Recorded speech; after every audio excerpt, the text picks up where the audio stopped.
ಅಂತ ನಾನು ಭಾವಿಸ್ತೀನಿ. ಯಾಕಂದರೆ ನಮ್ಮ ಹೆಡ್ಲೈನ್ಗಳು ನೋಡಿದ್ರಿ, 5 ಹೆಡ್ಲೈನ್ಗಳಲ್ಲಿ ಕೊನೆಯ 2 ಹೆಡ್ಲೈನ್ಗಳೇನಿದೆ ಅದರಲ್ಲಿ ಗುಲ್ಬರ್ಗಾದಲ್ಲಿ ಮತ್ತೊಬ್ಬ ಅಪ್ರಾಪ್ತಿಯ ಮೇಲೆ ಅತ್ಯಾಚಾರ, 9 ಜನರ ಬಂಧಿಸಿರುವಂಥದ್ದು ಹಾಸನದಲ್ಲಿ. ಬಹುಶಃ ನಮ್ಮ ಸಮಾಜ ಯಾವ ದಿಕ್ಕಿನ ಕಡೆ ಸಾಗ್ತಾ ಇದೆ, ಇದಕ್ಕಿಂತ ಇನ್ನೊಂದು ಉದಾಹರಣೆ ಇರಲಿಕ್ಕಿಲ್ಲನೋ ಸರ್? ಏನಂತಿರ್ತಾವೆ? ನಾನು ಆಗಲೇ ಹೇಳಿದ್ದೀನಿ, ಎಷ್ಟು ಡಿಸ್ಕಸ್ ಮಾಡಿದ್ರೂ ಕೂಡ ಒಂದು ಕಠಿಣ ಶಿಕ್ಷೆ ಆಗಬೇಕು. ಆ ಕಠಿಣ ಶಿಕ್ಷೆ ರೀತಿಯೂ ಹೇಳಿದ್ದೀನಿ ನಾವು. ಸಾಯಿ ಪ್ರಕಾಶ್ ಅವರು ಹೇಳಿದಾಗೆ ಪ್ರಿವೆಂಟಿವ್ ಮೆಜರ್ಸ್ ತಗೋಬೇಕು.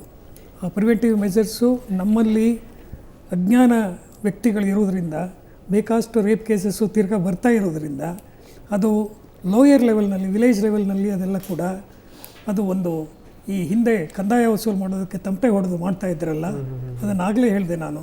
ಆ ಥರದಲ್ಲಿ ರಿಪೀಟೆಡ್ ಆಗಿ ರಿವರ್ಬರೇಷನ್ ಆಗಬೇಕು ಲೋಯರ್ ಲೆವೆಲ್ನಲ್ಲಿ. ಪ್ರಿವೆಂಟಿವ್ ಮೆಜರ್ಸ್ ಪದೇ ಪದೇ ತಲುಪಬೇಕು. ಅದಕ್ಕೆ ಕೊನೆ ಇರಬಾರ್ದು. ಇದು ಡಿಗ್ರಿ ಕಡಿಮೆ ಆಗುವವರೆಗೂ ಕೂಡ ಅದು ಪ್ರಿವೆಂಟಿವ್ ಮೆಜರ್ಸು. ಎರಡನೇದು ಈ ಕಠಿಣ ಶಿಕ್ಷೆ. ಈ ಕಠಿಣ ಶಿಕ್ಷೆ ಈ ಜುಡಿಷಿಯಲ್ ಕಮಿಷನ್ನು ಸಾಧ್ಯವಾದ ರೀತಿಯಲ್ಲಿ ಆದಷ್ಟು ಬೇಗ ಅದನ್ನು ಇಂಪ್ಲಿಮೆಂಟ್ ಮಾಡಬೇಕು. There should not be a dragging of the case. ಇಷ್ಟಾದರೆ ಮಾತ್ರ ಬಾಕಿ ಏನು ಮಾತಾಡಿದ್ರೂ ಕೂಡ ಸಿನಿಮಾ ವಿಚಾರ ಆಗಲಿ, ಅದಾಗಲಿ, ಇದಾಗಲಿ ಎಲ್ಲಿಗೂ ಬರೋದಿಲ್ಲ. ನಿಜ ಬಗ್ಗೆ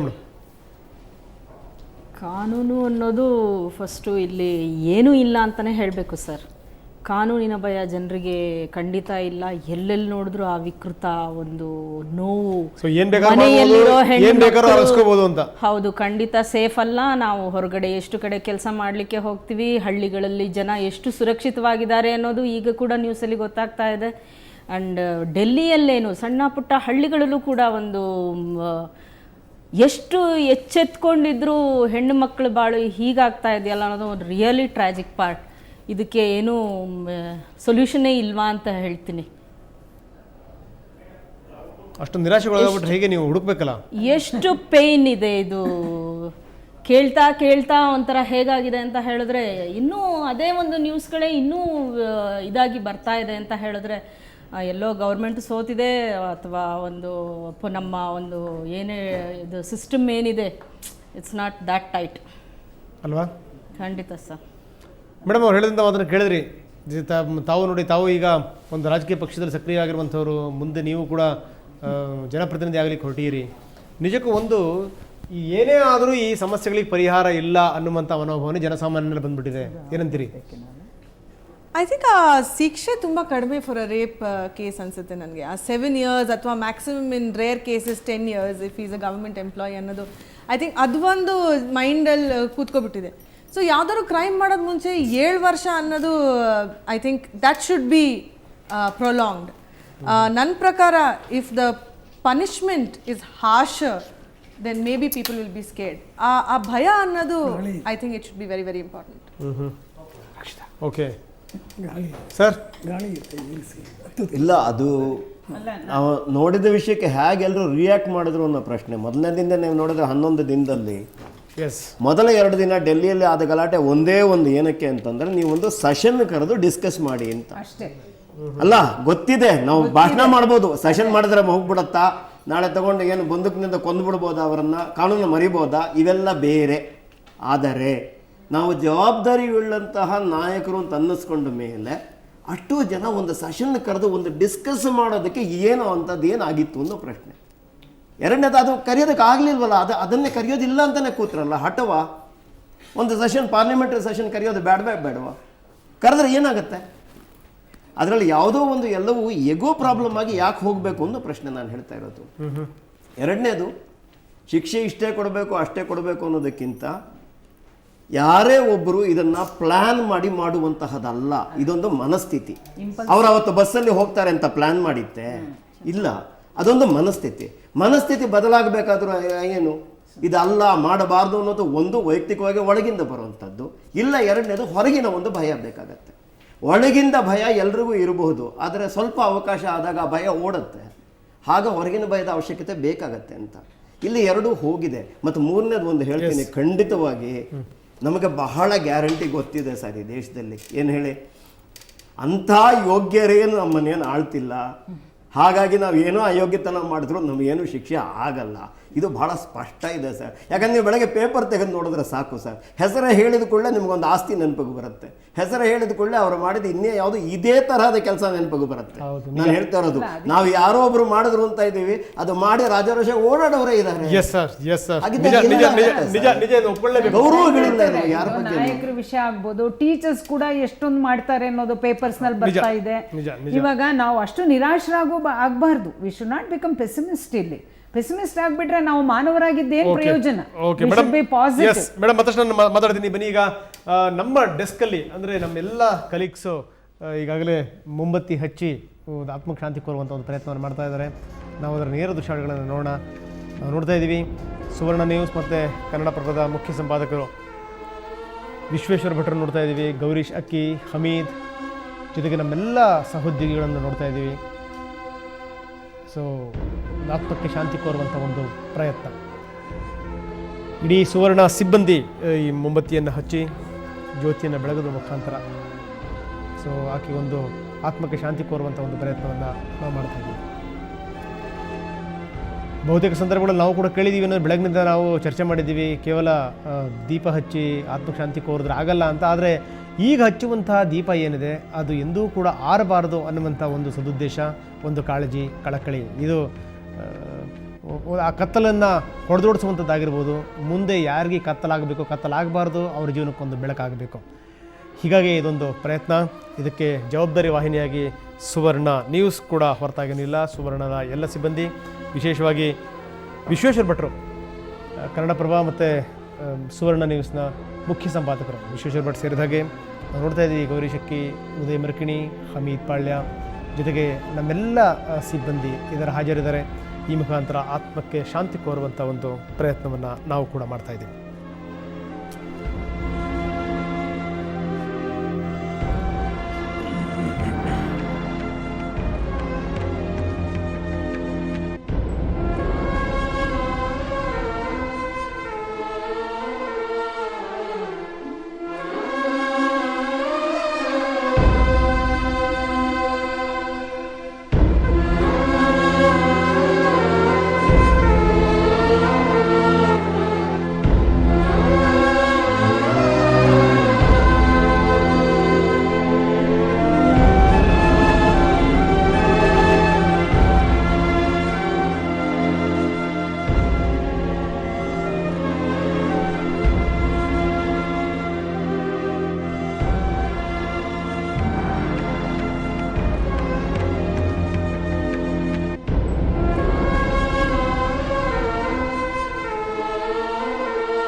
ಬೆಳಗಿನಿಂದ ನಾವು ನಿರಂತರವಾಗಿ ಚರ್ಚೆ ಮಾಡ್ತಾ ಇದ್ದೀವಿ. ಬೆಳಗ್ಗೆ 9 ಗಂಟೆಯಿಂದ ಆರಂಭವಾಗಿದೆ, ಅದು ಇಲ್ಲಿ ತನಕ ನಾವು ನೋಡ್ತಾ ಇದ್ದೀವಿ. ನಮ್ಮ ಸುವರ್ಣ ನ್ಯೂಸ್ ಸ್ಟುಡಿಯೋದಲ್ಲಿ, ಕಚೇರಿನಲ್ಲಿ ಯಾವ ರೀತಿ ನಮ್ಮೆಲ್ಲ ಸಿಬ್ಬಂದಿ ಮೊಂಬತ್ತಿಯನ್ನು ಹಚ್ಚುವ ಮುಖಾಂತರ ಆತ್ಮಕ್ಕೆ ಶಾಂತಿ ಕೋರಿದ್ರು ಅಂತ ಸಂತಾಪ ಸೂಚಿಸಿದ್ವಿ. ಈ ಮುಖಾಂತರ ಜೊತೆಗೆ ನಮ್ಮ ಸ್ಟುಡಿಯೋದಲ್ಲೂ ಕೂಡ ಯಾರ್ಯಾರು ಅತಿಥಿಗಳಿದ್ದಾರೆ, ಆ ಅತಿಥಿಗಳ ಸುತ್ತ ನಾವು ನೋಡ್ತಾ ಇದ್ದೀವಿ. ನಾವು ಮೊಂಬತ್ತಿಯನ್ನು ಹಚ್ಚಿ ನಾವು ಕೂಡ ಸಂತಾಪವನ್ನು ಸೂಚಿಸ್ತಾ ಇದ್ದೀವಿ. ಈ ಮುಖಾಂತರ ಆತ್ಮಕ್ಕೆ ಶಾಂತಿ ಸಿಗಬೇಕು. ಈ ಮುಖಾಂತರ ಕತ್ತಲು ಅನ್ನುವಂಥದ್ದೇನಿದೆ ಅದು ಶಾಶ್ವತವಾಗಿ ಹೋಗಬೇಕು ಜನರ ಮನಸ್ಸಿಂದ. ಅದು ಕ್ರೌರ್ಯದ ಕತ್ತಲಾಗಿರ್ಬೋದು, ಅಜ್ಞಾನದ ಕತ್ತಲಾಗಿರ್ಬೋದು, ಆ ಕತ್ತಲನ್ನು ಹೊಡೆದೋಡಿಸ್ಬೇಕು ಇಂಥ ಒಂದು ಪ್ರಯತ್ನ. ಈ ಮುಖಾಂತರ ಹೋಗಿರುವಂಥ ಜೀವ ಏನಿದೆ, ಜೀವಕ್ಕೆ ಅದರ ಆತ್ಮಕ್ಕೆ ಶಾಂತಿ ಕೋರುವಂಥ ಒಂದು ಪ್ರಯತ್ನ.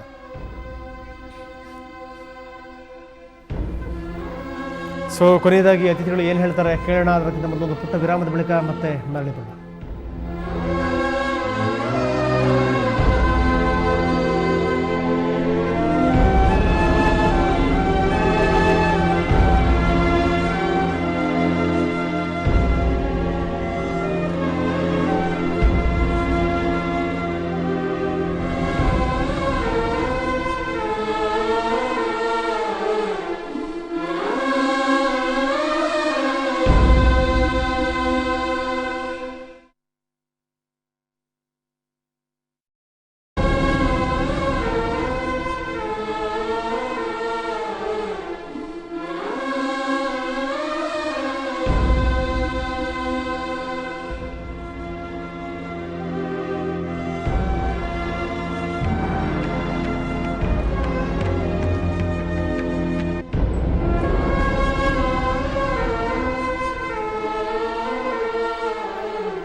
ವಿಶೇಷ ಕಾರ್ಯಕ್ರಮಕ್ಕೆ ಮತ್ತೊಮ್ಮೆ ತಮಗೆಲ್ಲ ಸ್ವಾಗತ. ಬಹುತೇಕ ನಾವು ಚರ್ಚೆಯ ಕೊನೆಯ ಹಂತವನ್ನು ತಲುಪಿದ್ವಿ. ಬನ್ನಿ, ಕೊನೆಯದಾಗಿ ಗೆಸ್ಟ್ಗಳು ಏನು ಹೇಳ್ತಾರೆ ಕಾರಣ ಅವರ ಕೊನೆಯ ಒಪಿನಿಯನ್ ನಾನು ಆರಂಭ ಮಾಡ್ತಾ ಇದ್ದೀನಿ. ನಾನು ಶ್ರೀನಿವಾಸ್ ಅವರ ಮುಖಾಂತರ. ಶ್ರೀನಿವಾಸ್ ಜಿ, ಕೊನೆಯದಾಗ ತಾವೇನು ಹೇಳ್ತಿರ್ತೀರಿ?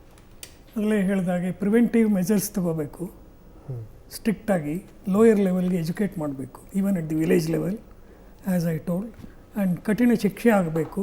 ಜುಡಿಷಿಯಲ್ ಕಮಿಷನ್ ಅದು ಕಠಿಣ ಶಿಕ್ಷೆಯನ್ನು ವಿಧಿಸಿ ಆದಷ್ಟು ಜಾಗ್ರತೆ ಕಲ್ಪ್ರಿಟ್ಗೆ ಅದನ್ನು ವಿಧಿಸಬೇಕು. ನಿಜ ನಿಜ ನಿಜ ನಿಜ. ಸೊ ಎಷ್ಟು ತಡವಾಗುತ್ತೋ ಅಷ್ಟು ಅವರು ಅದರಿಂದ ದೂರ ಸರಿತಾ ಹೋಗ್ತಾರೆ ಅಂತ. ತಡವಾದಷ್ಟು judicial and the crime police investigation ಎಲ್ಲ ಕೂಡ ಬೇರೆ ಬೇರೆ ಆಗೋಗುತ್ತೆ. ನಿಜ ಸರ್, ನಿಜ ಸರ್, ನಿಜ ಸರ್. ನಾವು ನೋಡ್ತಾ ಇದ್ದೀವಿ ಈಗ ಜಂತರ್ ಮಂತರ್ನ ನೇರ ದೃಶ್ಯಾವಳಿಗಳನ್ನು, ಯಾವ ರೀತಿ ಕ್ಯಾಂಡಲ್ ಲೈಟ್ನಲ್ಲೇ ಪ್ರೊಟೆಸ್ಟ್ ಆಗ್ತಿರುವಂಥದ್ದು, ಪ್ರತಿಭಟನೆ ಆಗ್ತಿರುವಂಥದ್ದು, ಶಾಂತಿಯುತವಾಗಿ ಈ ಪ್ರತಿಭಟನೆ ಸಾಗ್ತಾ ಇದೆ. ಅದರ ನೇರ ದೃಶ್ಯಾವಳಿಗಳನ್ನು ನೋಡ್ತಾ ಇದ್ದೀನಿ. ಸಾವಿರಾರು ಸಂಖ್ಯೆಯಲ್ಲಿ ಜನ ಸೇರಿದ್ದಾರೆ. ಈ ಮುಖಾಂತರ ಆತ್ಮಕ್ಕೆ ಶಾಂತಿಯನ್ನು ಕೊಡ್ತಾ ಇದ್ದಾರೆ. ಈ ಘಟನೆ ಸಾಕಾಗಬೇಕು, ಧಾಮಿನಿಗೆ ಎಂಡಾಗಬೇಕು, ಇನ್ನು ಯಾರಿಗೂ ಕೂಡ ಇಂಥದ್ದೊಂದು ಸ್ಥಿತಿ ಬರಬಾರದು ಅನ್ನುವಂಥದ್ದು ಇದರ ಮುಖ್ಯ ಉದ್ದೇಶ. ಈ ಮುಖಾಂತರ ನಾವೆಷ್ಟು ಜಾಗೃತವಾಗಿದ್ದೀವಿ ಅನ್ನೋದನ್ನು ಯುವ ಪೀಳಿಗೆ ಸಾರಿ ಸಾರಿ ಹೇಳ್ತಾ ಇದೆ. ಜಂತರ್ ಮಂತರ್ನಿಂದ ನೇರ ದೃಶ್ಯಾವಳಿಗಳನ್ನು ನಾವೀಗ ನೋಡ್ತಾ ಇದ್ದೀವಿ.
ಬನ್ನಿ, ಕೊನೆಯದಾಗಿ ಗೀತಾ ರಾಮಾನುಜಂ ಇದ್ರ ಬಗ್ಗೆ ಏನಂತ ಕಣ ಮೇಡಮ್, ಕೊನೆಯದಾಗಿ ತುಂಬ ಅಭಿಪ್ರಾಯ? ಇಲ್ಲಿ ಎರಡು ವಿಷಯ. ಇವಾಗ ನಾವು ಕ್ಯಾಂಡಲ್ ಹಚ್ಚಿದ್ದೀವಿ, ಈ ವಿಕೃತ ಮನೋಭಾವ ಹೋಗಬೇಕು ಅನ್ನೋದು ಒಂದು ನಮ್ಮ ಅಭಿಲಾಷೆ. ಅದು ಹೋಗಬೇಕು ಅಂತಂದರೆ ನಾನು ಹೇಳೋದು ವಿಕೃತ ಮನೋಭಾವ ಯುವಕರಲ್ಲಿದೆ, ಅವರಲ್ಲಿದೆ ಅಂತ ಅಲ್ಲ. ಇವಾಗ ಇಲ್ಲಿ ಎಲ್ಲ ಸೆಗ್ಮೆಂಟ್ನಲ್ಲೂ ನಿಜವಾಗ್ಲೂ ನಮ್ಮ ಕರ್ತವ್ಯಗಳನ್ನು ನಾವು ಮಾಡಿದ್ರೆ, ಮತ್ತು ಶಿಕ್ಷೆ ಹೇಗೆ ಕಠಿಣ ಆಗಬೇಕು ಅಂತಂದರೆ ಅದನ್ನು ಮಾಡಿದ್ರೆ ಅವರನ್ನು ಜೈಲಲ್ಲಿ ಹಾಕೋದು ಒಂದು ದೊಡ್ಡದಲ್ಲ, ಅವ್ರಿಗೊಂದು ಕ್ಯಾಪಿಟಲ್ ಅದೇನೋ ದುಡ್ಡು ಫೈನ್ ಹಾಕೋದು ದೊಡ್ಡದಲ್ಲ. ನಿಜವಾಗ್ಲೂ ಅವ್ರಿಗೆ ಯಾವ ಥರ ಈ ಗಲ್ಫ್ ಕಂಟ್ರೀಸ್ನಲ್ಲಿ ಮಾಡ್ತಾರಲ್ಲ, ನಿಜವಾಗ್ಲೂ ಒಂದೊಂದು ಸಲ ಆ ಥರ ಮಾಡಬೇಕು ಅನಿಸುತ್ತೆ. ನಾನು ಅಲ್ಲೊಂದು ಇನ್ಸಿಡೆಂಟ್ ಆಯಿತು. ಯಾವುದೋ ಒಂದು ಸುಮ್ಮನೆ ಒಂದು ತಮಾಷೆಗೆ ಯಾವುದೋ ಒಂದು ರಿಲಿಜನ್ನ ಇದು ಮಾಡಿದ್ದಕ್ಕೆ ಕರ್ಕೊಂಡೋಗಿ 2 ಕೈಯೂ ಕತ್ತರಿಸ್ಬಿಟ್ಟಿದ್ದಾರೆ.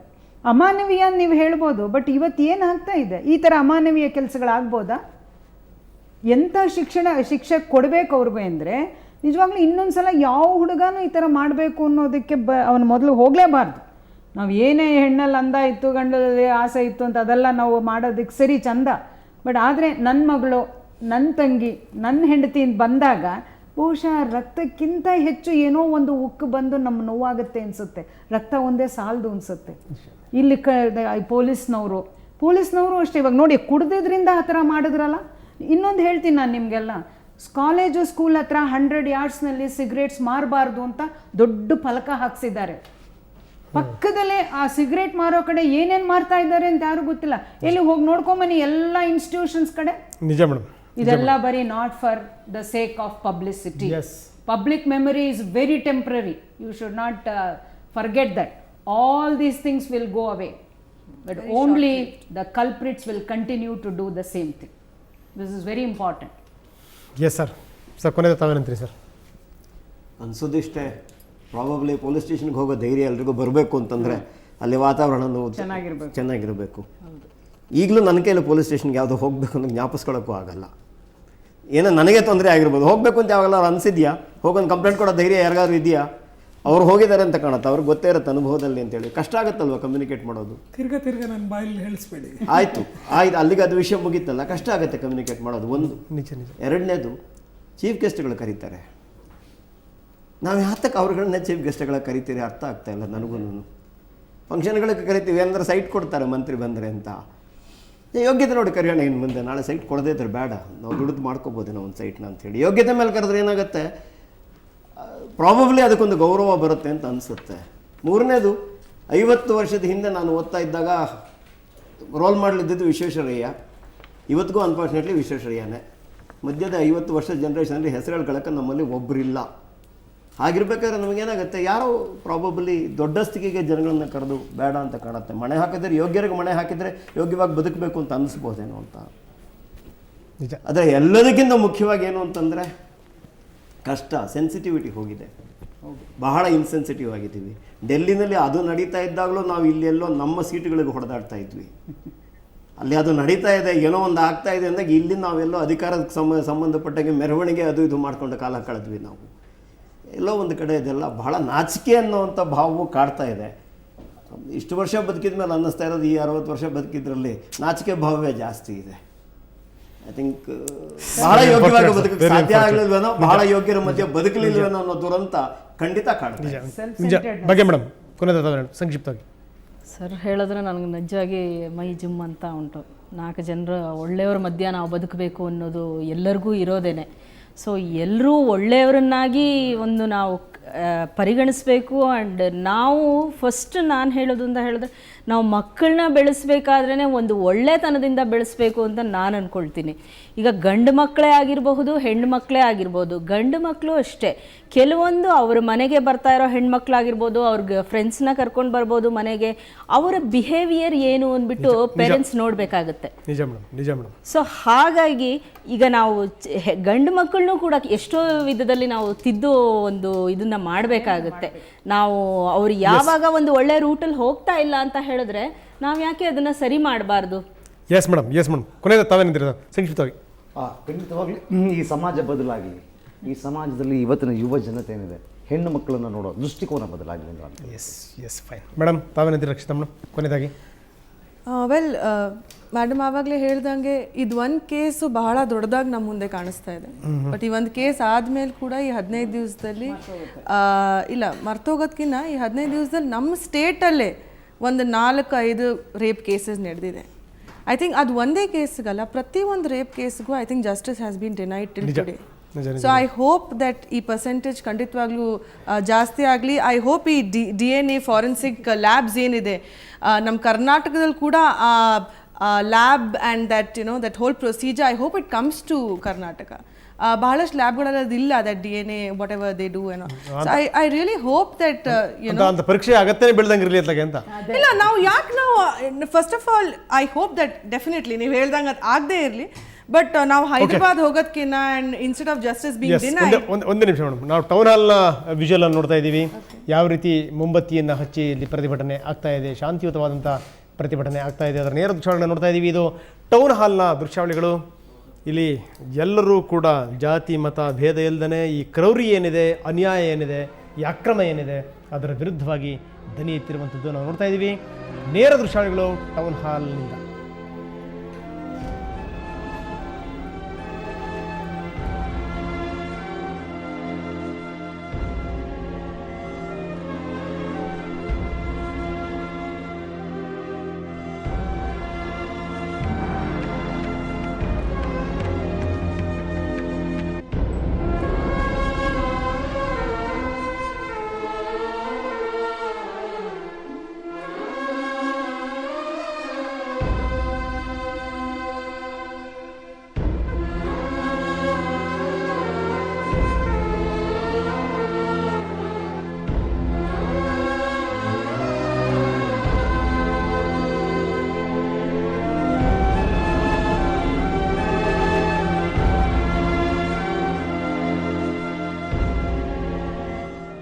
ಟೌನ್ ಹಾಲ್ ಮುಂಭಾಗದಿಂದ ನೇರ ದೃಶ್ಯಗಳನ್ನು ನೋಡ್ತಾ ಇದ್ವಿ. ಎಲ್ಲರೂ ಕೂಡ ಮೊಂಬತ್ತಿಯನ್ನು ಇಟ್ಕೊಂಡು ಈ ಮುಖಾಂತರ ಒಂದು ಸಂತಾಪ ಸೂಚನಾ ಸಭೆಯನ್ನು ಮಾಡ್ತಾ ಇದ್ದಾರೆ. ಮೇಡಮ್ ತಾವು ಹೇಳ್ತಾ ಇದ್ರಿ, ಸಂಕ್ಷಿಪ್ತವಾಗಿ ಮುಂದೆ. ಡೆಫಿನೆಟ್ಲಿ ನನಗನ್ಸುತ್ತೆ ನೀವು ಹೇಳ್ದಂಗೆ I hope it never happens again. Okay, but I hope our labs are well equipped from the next time. ಇದು ಜಸ್ಟಿಸ್ ಡಿನೈ ಆಗೋದು ಬಹಳಷ್ಟು ಜನ ಜುಡಿಷಿಯರಿಯಲ್ಲಿ ಅದು ಹೇಳ್ತಾರೆ ದಟ್ ನಮ್ಮ ಹತ್ರ ಇದಿಲ್ಲ ಅದಿಲ್ಲ. So instead of giving reasons anymore, I think we should be much more alert. Women should not think emotionally and think strongly. That should be the first option ansate for us. So ಖಂಡಿತವಾಗ್ಲೂ I hope justice will not be denied in this case. Okay madam, thank you very much. Nagashekar, Bhagya madam, Rakshita ಅವರೇ ಮತ್ತು sir ತಮ್ಮೆಲ್ಲರಿಗೂ ಕೂಡ ಧನ್ಯವಾದ. Thank you very much. ಇಲ್ಲಿ ತನಕ ಮಾತಾಡಿದ್ರಿ, ಸಾಕಷ್ಟು ವಿಚಾರಗಳನ್ನು ಹಂಚ್ಕೊಂಡ್ರಿ. Thank you very much. So ಅದೇ ರೀತಿ ಶ್ರೀನಿವಾಸ್ ಅವರೇ ಮತ್ತು ಗೀತಾ ರಾಮಂಜನ್ ತಮಗೂ ಕೂಡ ಧನ್ಯವಾದ.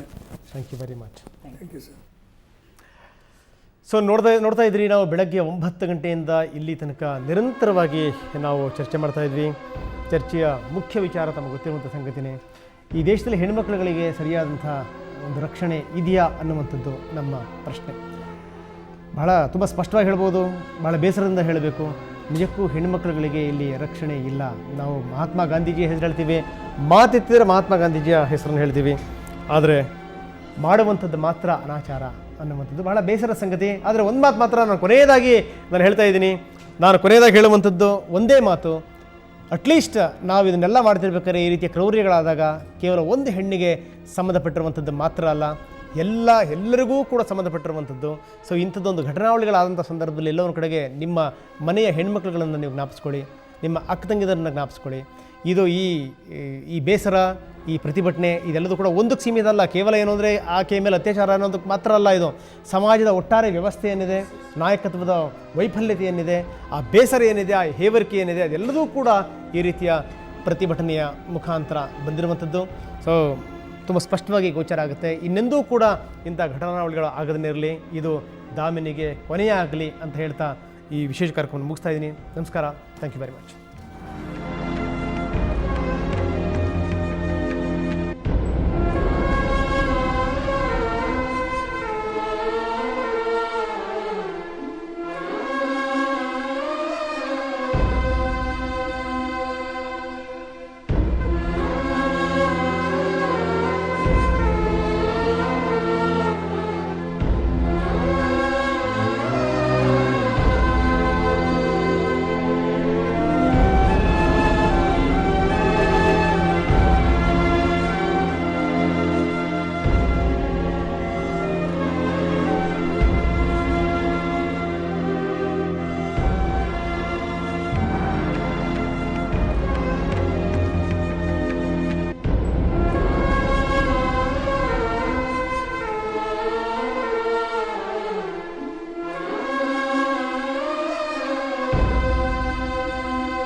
ನ್ಯೂಸ್ ಅವರ್ಗೆ ಸ್ವಾಗತ. ನಾನು ಶ್ವೇತಾ. ಮೊದಲಿಗೆ ಹೆಡ್ಲೈನ್ಸ್. ಕೊನೆಗೂ ಫಲಿಸಲಿಲ್ಲ ಕೋಟ್ಯಾಂತರ ಜನರ ಪ್ರಾರ್ಥನೆ. 13 ದಿನಗಳ ಜೀವನ್ಮರಣ ಹೋರಾಟ ಸಾವಿನಲ್ಲಿ ಕೊನೆ. ಮರೆಯಾದ ಯುವತಿಗಾಗಿ ದೇಶಾದ್ಯಂತ ಸಂತಾಪ. ಮಡಿದ ಯುವತಿಗಾಗಿ ಮರುಗಿದ ಬಾಲಿವುಡ್. ಅಸಹಾಯಕತೆ ನೆನೆದು ಕಣ್ಣೀರಿಟ್ಟ ಜಯಾ ಬಚ್ಚನ್. ದುಃಖ ಹಂಚಿಕೊಂಡ ಹೇಮಾ ಮಾಲಿನಿ, ಓಂ ಪುರಿ, ದೀಪಿಕಾ ಪಡುಕೋಣೆ. ಅತ್ಯಾಚಾರ ಬಾಧಿತೆ ಸಾವಿನಿಂದ ರೊಚ್ಚಿಗೆದ್ದ ಜನತೆ. ತುರ್ತು ಕ್ರಮಕ್ಕೆ ಆಗ್ರಹಿಸಿ ದೇಶಾದ್ಯಂತ ಜನರ ಮೌನ ಪ್ರತಿಭಟನೆ. ಕ್ಯಾಂಡಲ್ ಬೆಳಗಿ ಯುವತಿ ಆತ್ಮಶಾಂತಿಗಾಗಿ ಪ್ರಾರ್ಥನೆ. ರಾಜ್ಯದಲ್ಲೂ ನಿಲ್ಲದ ಕಾಮಾಂಧ್ರ ಅಟ್ಟಹಾಸ. ಗುಲ್ಬರ್ಗಾದಲ್ಲಿ ಅಪ್ರಾಪ್ತೆಯನ್ನ ಅಪಹರಿಸಿ ಅತ್ಯಾಚಾರ. ಮಗಳ ಸಮಾನಳ ಮೇಲೆ ಕಾಮತ್ರಷೆ ತೀರಿಸಿಕೊಂಡ ಕೀಚಕ. ನಾಳೆಯಿಂದ ಭಾರತ ಪಾಕ್ ಏಕದಿನ ಸರಣಿ. ಚೆನ್ನೈನಲ್ಲಿ ಮತ್ತೆ ಬದ್ಧ ವೈರಿಗಳ ಹಣಾಹಣಿ. ಅಗ್ರ ಸ್ಥಾನಕ್ಕಾಗಿ ಹೋರಾಡಲು ಧೋನಿ ಟೀಮ್ ಅಣಿ.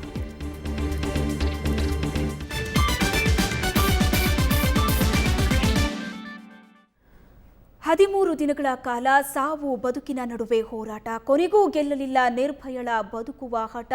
ಯುವತಿ ಸಾವಿಗೆ ಎಲ್ಲೆಲ್ಲೂ ಸಂತಾಪ.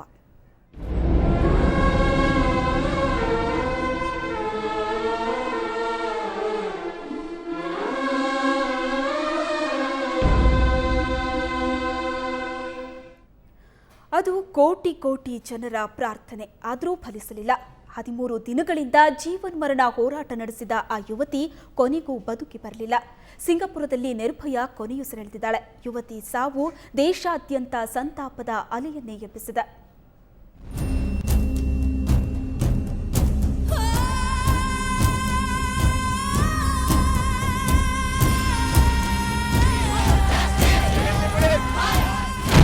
ಫಲಿಸಲಿಲ್ಲ ಕೋಟ್ಯಂತರ ಜನರ ಪ್ರಾರ್ಥನೆ. ಕೊನೆಗೂ ಬದುಕಿ ಬರಲಿಲ್ಲ ನಿರ್ಭಯ. 13 ದಿನಗಳ ಸಾವು ಬದುಕಿನ ಹೋರಾಟಕ್ಕೆ ದುರಂತ ಅಂತ್ಯ. ಹೌದು, ಅದು ಭಾರತದ ಕೋಟಿ ಕೋಟಿ ಜನರ ಪ್ರಾರ್ಥನೆಯಾಗಿತ್ತು. ಡಿಸೆಂಬರ್ 16ರಂದು ಬಸ್ನಲ್ಲಿ ಮಾನವ ಮೃಗಗಳ ಕ್ರೌರ್ಯಕ್ಕೆ ನಲುಗಿ ಹೋಗಿದ್ದ ಯುವತಿ ಮತ್ತೆ ಬದುಕಿ ಬರ್ತಾಳೆ ಅನ್ನೋ ಕಿರು ಆಸೆ ಇನ್ನೂ ಜೀವಂತವಾಗಿತ್ತು. ಆದರೆ ಅದೀಗ ಭಗ್ನವಾಗಿದೆ. ಬರೋಬ್ಬರಿ 13 ದಿನಗಳಿಂದ ಸಾವಿನೊಂದಿಗೆ ದಿಟ್ಟ ಹೋರಾಟ ನಡೆಸಿದ ಆ ಕೆಚ್ಚೆದೆಯ ಯುವತಿ ನಿರ್ಭಯ ಕೊನೆಗೂ ಸೋತು ಸಾವಿಗೆ ಶರಣಾಗಿದ್ದಾಳೆ. ಬಹು ಅಂಗಾಂಗ ವೈಫಲ್ಯದಿಂದ ತಡರಾತ್ರಿ 2:15 ವೇಳೆಗೆ ಸಿಂಗಾಪುರದ ಆಸ್ಪತ್ರೆಯಲ್ಲಿ ಕೊನೆಯುಸಿರೆಳೆದಿದ್ದಾಳೆ.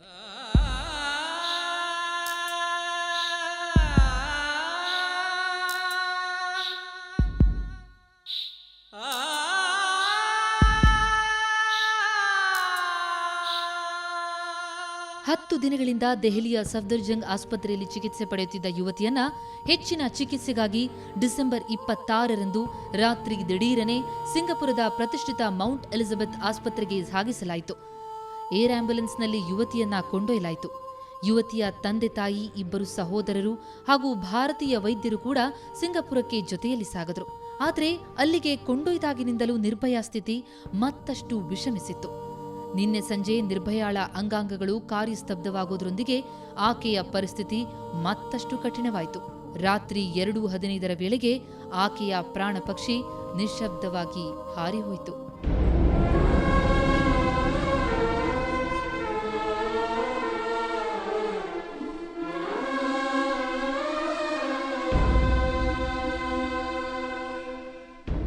ಅತ್ತ ಸಿಂಗಾಪುರದಲ್ಲಿ ಯುವತಿಯ ಸಾವಿನ ಸುದ್ದಿ ಹೊರಬೀಳ್ತಲೇ ಭಾರತದಾದ್ಯಂತ ತೀವ್ರ ಸಂತಾಪ ವ್ಯಕ್ತವಾಯಿತು. ಕಾಮಾಂಧರ ಕ್ರೌರ್ಯಕ್ಕೆ ಬಲಿಯಾದ ಯುವತಿಗಾಗಿ ಜನ ಮರುಗಿದ್ರು. ಅಪರಾಧಿಗಳನ್ನ ಕಠಿಣ ಶಿಕ್ಷೆಗೆ ಗುರಿಪಡಿಸಲು ಆಗ್ರಹಿಸಿದರು.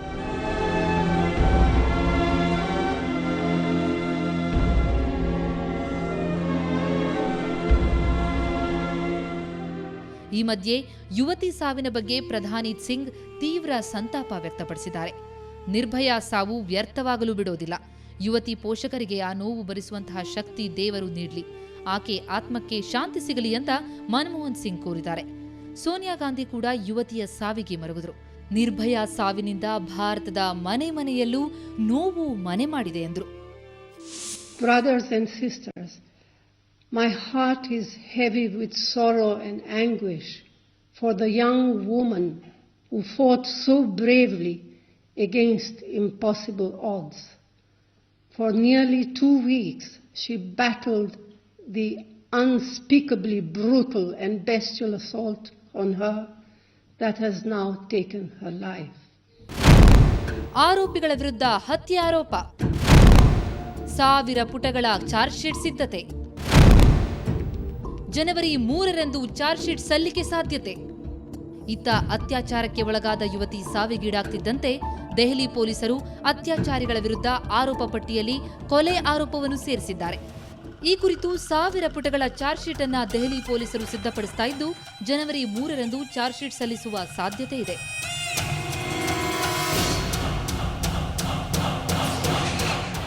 ಒಟ್ಟಾರೆ 13 ದಿನಗಳ ಕಾಲ ಸಾವು ಬದುಕಿನ ನಡುವೆ ಹೋರಾಡಿದ ಪಾಪದ ಯುವತಿ ಕೊನೆಗೂ ಸಾವಿಗೆ ಶರಣಾಗಿದ್ದಾಳೆ. ಆದರೂ ತನ್ನ ಪ್ರಾಣ ತ್ಯಾಗದೊಂದಿಗೆ ಮಹತ್ತರ ಬದಲಾವಣೆಗಾಗಿ ಒಂದು ಬೃಹತ್ ಆಂದೋಲನದ ಕಿಚ್ಚು ಹೊತ್ತಿಸಿದ್ದಾಳೆ. ಅಪರಾಧಿಗಳಿಗೆ ಕಠಿಣ ಶಿಕ್ಷೆಯಾಗಿ ಮಹಿಳೆಯರ ರಕ್ಷಣೆಗೆ ಹೊಸ ಕ್ರಮವನ್ನ ಸರ್ಕಾರ ಘೋಷಿಸಿದರಷ್ಟೇ ಈಕೆಯ ಬಲಿದಾನಕ್ಕೆ ಅರ್ಥ ಬರಲಿದೆ, ಆಕೆಯ ಆತ್ಮಕ್ಕೆ ಶಾಂತಿ ಸಿಗಲಿದೆ. ರಿಪೋರ್ಟ್ ಸುವರ್ಣ ನ್ಯೂಸ್. ನಿರ್ಭಯ ಅದು ಆಕೆಯ ಅಸಲಿ ಹೆಸರಲ್ಲ. ಆದರೂ ಬದುಕಲು ಆಕೆ ನಡೆಸಿದ ಕೆಚ್ಚೆದೆಯ ಹೋರಾಟವನ್ನ ಕಂಡು ಮಾಡಲಾದ ನಾಮಕರಣ. ಆದರೆ ಆ ಹೋರಾಟದಲ್ಲಿ ಆಕೆ ಸೋತು ಸಾವಿಗೆ ಶರಣಾಗೋದಕ್ಕೆ ಕಾರಣವೇನು? ಇಷ್ಟಕ್ಕೂ ನಿರ್ಭಯಾಗೆ ಏನಾಗಿತ್ತು? ವಿಶ್ವದಲ್ಲೇ ಪ್ರತಿಷ್ಠಿತ ಆಸ್ಪತ್ರೆಯಲ್ಲಿ ಚಿಕಿತ್ಸೆ ಕೊಟ್ಟರೂ ಆಕೆಯನ್ನ ಯಾಕೆ ಬದುಕಿಸೋದಕ್ಕೆ ಸಾಧ್ಯವಾಗಲಿಲ್ಲ? ಇಲ್ಲಿವೆ ಡೀಟೇಲ್ ರಿಪೋರ್ಟ್.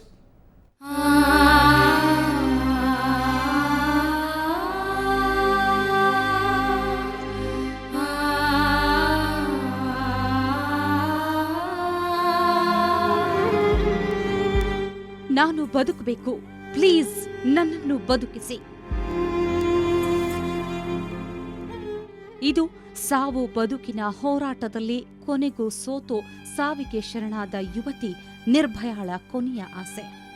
ಅತ್ಯಾಚಾರವಾಗಿ 2 ದಿನಗಳ ಪ್ರಜ್ಞೆ ಬಂದಾಗ ವೈದ್ಯರಲ್ಲಿ ಆ ಯುವತಿ ಬೇಡಿಕೊಂಡ ದಯನೀಯ ಪ್ರಾರ್ಥನೆ ಇದು.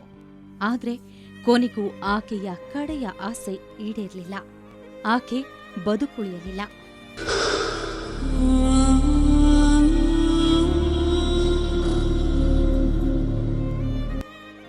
ನಿರ್ಭಯ ಸಾವಿಗೆ ಕಾರಣವಾದ ಅಂಶಗಳೇನು? ಸಿಂಗಾಪುರಕ್ಕೆ ಶಿಫ್ಟ್ ಮಾಡಿದ್ದೇ ಎಡವಟ್ಟ? ಸಾವಿಗೆ ಕಾರಣವಾಯ್ತಾ ವೈದ್ಯರ ನಿರ್ಲಕ್ಷ್ಯ? ಜೀವಕ್ಕೆ ಎರವಾದ ಸೆರೆಬ್ರಲ್ ಎಡೆಮಾ? ಇಷ್ಟೆಲ್ಲದರ ನಡುವೆ ನಿರ್ಭಯಾಳ ಸಾವಿಗೆ ಸಿಂಗಾಪುರಕ್ಕೆ ಆಕೆಯನ್ನ ಶಿಫ್ಟ್ ಮಾಡಿದ್ದೇ ಕಾರಣವಾಯ್ತಾ? ಇಲ್ಲೇ ಇದ್ದಿದ್ರೆ ಬದುಕುಳಿಯುತ್ತಿದ್ಲಾ? ಇಷ್ಟಕ್ಕೂ ಭಾರೀ ಚೇತರಿಕೆಯಿಂದ ಇದ್ದ ಆಕೆ ಮತ್ತಷ್ಟು ಗಂಭೀರವಾಗಲು ಕಾರಣವೇನು ಅನ್ನೋ ಪ್ರಶ್ನೆಗಳು ಕಾಡುತ್ತಿವೆ. ನಿರ್ಭಯಾಗೆ ಏನಾಗಿತ್ತು? ಸಿಂಗಾಪುರದಲ್ಲಿ ಚಿಕಿತ್ಸೆ ನೀಡಿದ ವೈದ್ಯರ ಪ್ರಕಾರ ಯುವತಿ ಸಾವಿಗೆ ಕಾರಣವಾಗಿದ್ದು ಮೆದುಳಿಗೆ ಆಗಿದ್ದ ತೀವ್ರ ತೆರನಾದ ಪೆಟ್ಟು. ಇದಕ್ಕೂ ಮುನ್ನ ಉದರ ಶ್ವಾಸಕೋಶದಲ್ಲಿ ಕಂಡುಬಂದಿದ್ದ ಇನ್ಫೆಕ್ಷನ್ ಕಳೆದೆರಡು ದಿನಗಳಿಂದ ಮತ್ತಷ್ಟು ಹೆಚ್ಚಾಗಿತ್ತು.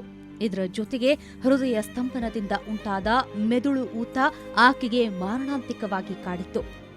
ಸಫ್ದರ್ಜಂಗ್ ಆಸ್ಪತ್ರೆಯಲ್ಲಿದ್ದಾಗಲೇ ಯುವತಿಗೆ 3 ನಿಮಿಷಗಳ ಕಾಲ ಹೃದಯ ಸ್ತಂಭನ ಉಂಟಾಗಿತ್ತು. ಆದರೆ ಈ ವೇಳೆ ಯುವತಿಯ ಪಲ್ಸ್ ಅಥವಾ ರಕ್ತದೊತ್ತಡದ ಮೇಲೆ ನಿಗಾ ಇಡಲು ವೈದ್ಯರು ವಿಫಲರಾಗಿದ್ರು. ನಂತರ ವಿಮಾನದಲ್ಲಿ ಸಿಂಗಾಪುರಕ್ಕೆ 30,000 ಅಡಿಗಳ ಎತ್ತರದಲ್ಲಿ ಸಾಗಿಸುವಾಗಲೂ ಯುವತಿಯ ಬ್ಲಡ್ ಪ್ರೆಷರ್ ಅತ್ಯಂತ ಕನಿಷ್ಠ ಮಟ್ಟಕ್ಕೆ ಇಳಿದಿತ್ತು. ಆಗ ಯುವತಿ ಉಸಿರಾಡಲು ಸಹ ಪರದಾಡಿದ್ಲು. ನಂತರ ಮೌಂಟ್ ಎಲಿಜಬೆತ್ ಆಸ್ಪತ್ರೆಗೆ ದಾಖಲಿಸಿದ ನಂತರವೂ ಮತ್ತೊಮ್ಮೆ ಹೃದಯ ಸ್ತಂಭನವಾಗಿತ್ತು. ಇದರಿಂದ ಯುವತಿಯ ಮೆದುಳಿಗೆ ರಕ್ತದ ಚಲನೆ ಕೆಲಕಾಲ ನಿಂತಿತ್ತು. ಇದು ಮೆದುಳಿನಲ್ಲಿ ನೀರಿನ ಅಂಶ ಹೆಚ್ಚಾಗಲು ಕಾರಣವಾಗುವ ಸೆರೆಬ್ರಲ್ ಎಡಿಮಾ ಅನ್ನೋ ಸಮಸ್ಯೆಗೆ ದಾರಿ ಮಾಡಿತ್ತು. ಈ ನೀರಿನ ಅಂಶದಿಂದ ತಲೆಬುರುಡೆಯಲ್ಲಿ ಒತ್ತಡ ಹೆಚ್ಚಾಗಿ ಯುವತಿಯ ಮೆದುಳಿಗೆ ಆಮ್ಲಜನಕ ಕೊಂಡೊಯ್ಯೋ ನಾಳಗಳು ಮುಚ್ಚಿ ಹೋಗಿದ್ದವು. ಹೀಗಾಗಿ ಆಮ್ಲಜನಕ ಪೂರೈಕೆ ವ್ಯತ್ಯಯದಿಂದಾಗಿ ಮೆದುಳಿನ ಕೋಶಗಳು ಸತ್ತು ಹೋಗಿದ್ದವು. ಇದು ಯುವತಿಯ ವಿವಿಧ ಅಂಗಾಂಗಗಳು ಕೆಲಸ ಮಾಡುವುದನ್ನು ನಿಲ್ಲಿಸಲು ಕಾರಣವಾಗಿತ್ತು. ಕೊನೆಗೆ ಯುವತಿ ಸಾವಿಗೆ ಕಾರಣವಾಯಿತು. ದೆಹಲಿಯಲ್ಲಿ ಭಾರೀ ಮನೋಸ್ಥೈರ್ಯದಿಂದ ವೈದ್ಯರನ್ನೇ ದಂಗುಬಡಿಸಿದ್ದ ಆ ಯುವತಿ ಇನ್ನೂ ಹೋರಾಡಲು ಸಾಧ್ಯವಾಗದೆ ಚಿರನಿದ್ರೆಗೆ ಜಾರಲು ಇಷ್ಟೆಲ್ಲಾ ಅಂಶಗಳು ಕಾರಣವಾದವು. ಆದರೆ ಆಕೆ ಬದುಕುಳಿಯದಿದ್ದರೂ ಆಕೆ ಹೊತ್ತಿಸಿದ ಈ ಜನಾಂದೋಲನದ ಕಿಚ್ಚು ಮಾತ್ರ ಹಾಗೆ ಉಳಿಯಲಿದೆ. ಒಂದು ದುರಂತ ನೆನಪಿಗಾಗಿ ನಿರ್ಭಯ ಜನಮನದಲ್ಲಿ ಚಿರಾಯುವಾಗಿ ಉಳಿದು ಹೋಗಲಿದ್ದಾಳೆ. ಬ್ಯೂರೋ ರಿಪೋರ್ಟ್, ಸುವರ್ಣ ನ್ಯೂಸ್. ಬ್ರೇಕ್ನ ನಂತರ ನ್ಯೂಸ್ ಅವರ್ ಮುಂದುವರಿಯುತ್ತೆ.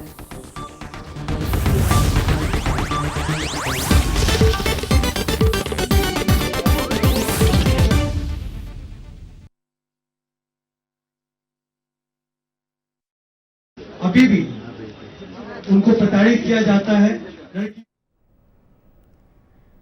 ದೆಹಲಿ ಯುವತಿ ಸಾವಿಗೆ ಇಡೀ ದೇಶವೇ ಮರುಗ್ತಾ ಇದೆ. ಕಾಮುಕರ ಕೃತ್ಯಕ್ಕೆ ಬಲಿಯಾದಂತಹ ಯುವತಿಗೆ ದೇಶಾದ್ಯಂತ ಸಂತಾಪವನ್ನು ಸೂಚಿಸಲಾಗುತ್ತಿದೆ. ರಾಷ್ಟ್ರ ರಾಜಧಾನಿ ದೆಹಲಿಯಲ್ಲಿ ಪ್ರತಿಭಟನಾಕಾರರು ಮೇಣದ ಬತ್ತಿ ಹಿಡಿದು ಶ್ರದ್ಧಾಂಜಲಿಯನ್ನು ಅರ್ಪಿಸಿದರು.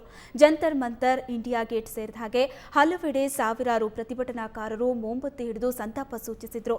ಇದೇ ವೇಳೆ ಬೆಂಗಳೂರು, ರಾಯಚೂರು, ದಾವಣಗೆರೆ, ಹಾವೇರಿ ಸೇರಿದಂತೆ ರಾಜ್ಯದ ನಾನಾ ಕಡೆ ಜನರು ಸ್ವಯಂ ಪ್ರೇರಿತರಾಗಿ ಯುವತಿಗೆ ಸಂತಾಪವನ್ನು ಸೂಚಿಸುತ್ತಿದ್ದಾರೆ. ಆಕೆಯ ಆತ್ಮಕ್ಕೆ ಶಾಂತಿ ಕೋರಿ ಮೇಣದ ಬತ್ತಿ ಹೊತ್ತಿಸುವ ಮೂಲಕ ಶ್ರದ್ಧಾಂಜಲಿ ಸಲ್ಲಿಸುತ್ತಿದ್ದಾರೆ. ಸರ್ಕಾರದ ವಿರುದ್ಧ ತಮ್ಮ ಮೌನ ಪ್ರತಿಭಟನೆಯನ್ನ ಮುಂದುವರೆಸಿದ್ದಾರೆ.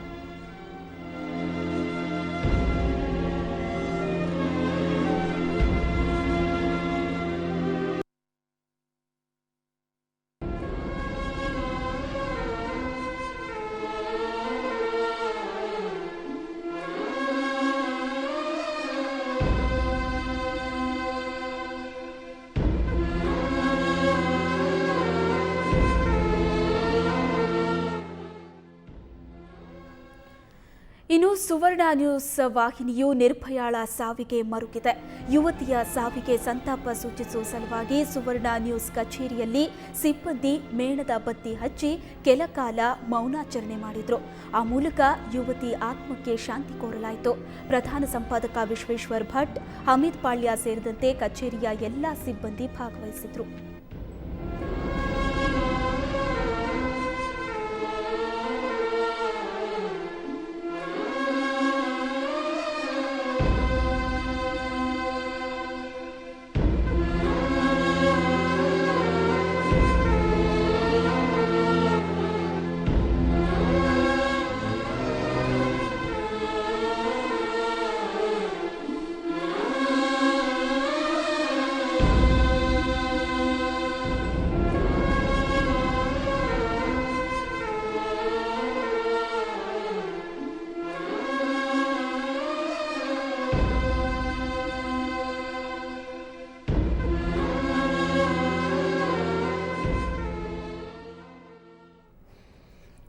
ದೆಹಲಿಯಲ್ಲಿ ನಡೆದ ಸಾಮೂಹಿಕ ಅತ್ಯಾಚಾರ ಪ್ರಕರಣದಿಂದ ಭುಗಿಲೆದ್ದ ಜನಾಕ್ರೋಶ ಇನ್ನೂ ಕೂಡ ತಣ್ಣಗಾಗಿಲ್ಲ.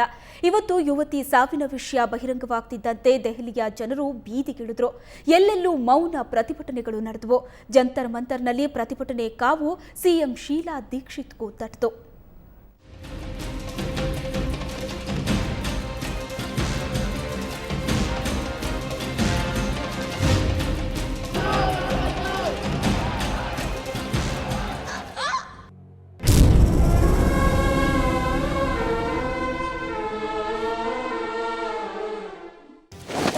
ಕಠಿಣ ಕಾನೂನಿಗೆ ದೆಹಲಿ ಜನತೆಯ ಹಠ. ಜಂತರ್ ಮಂತರ್ನಲ್ಲಿ ಸಿಎಂಗೆ ಪಾಠ. 13 ದಿನಗಳ ಹಿಂದೆ ಯುವತಿ ಮೇಲೆ ಅತ್ಯಾಚಾರ ನಡೆಯುತ್ತಿದ್ದಂತೆ ರಾಷ್ಟ್ರ